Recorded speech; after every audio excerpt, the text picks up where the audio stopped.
一下。画的真好看，你这么快的画好？吴师傅，这是我做的。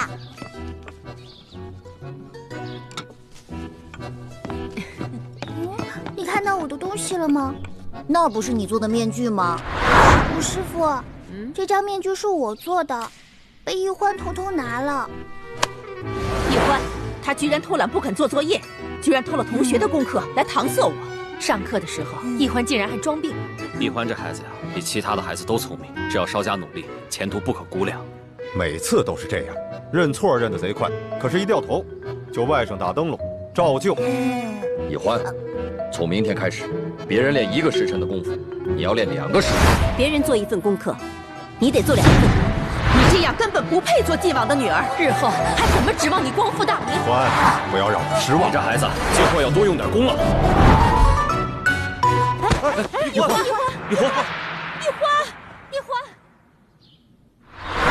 花儿的病有起色吗？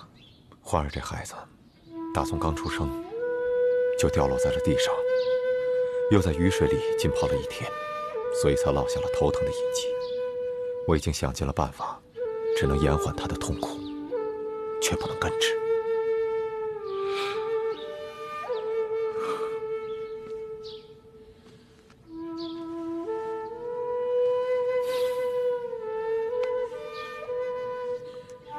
欢儿，都是我害了你。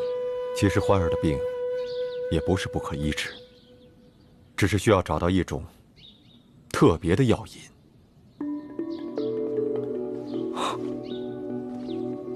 什么药引？我师父说过，世间的疑难杂症都是与个人命中注定的劫数有关，要破此劫数，必须要有贵人的助力。如果能有龙珠来做药引，也许能治好欢儿头疼的隐疾。龙珠？对，龙珠。龙珠就是皇帝的眼泪。我曾经听民间的说书人说过杨家将的故事。相传当年杨六郎因病不能出征，需要龙须凤发才能医治。这龙须就是宋皇的胡子，这凤发就是辽国萧太后的头发。后来孟良交赞想尽办法弄到了萧太后的头发，治好了杨六郎的病。可是现在大明已经亡国，在复国之前，太子也不能算是真龙天子。难道只有爱新觉罗玄烨的眼泪才能称得上龙珠？可古往今来，又有哪一个皇帝肯轻易落泪？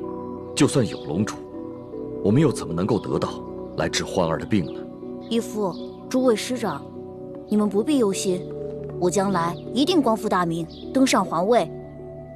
欢妹若需要龙珠，我管够。太子有此志向，实乃我大明之幸啊。其实龙珠治病之说，不过是依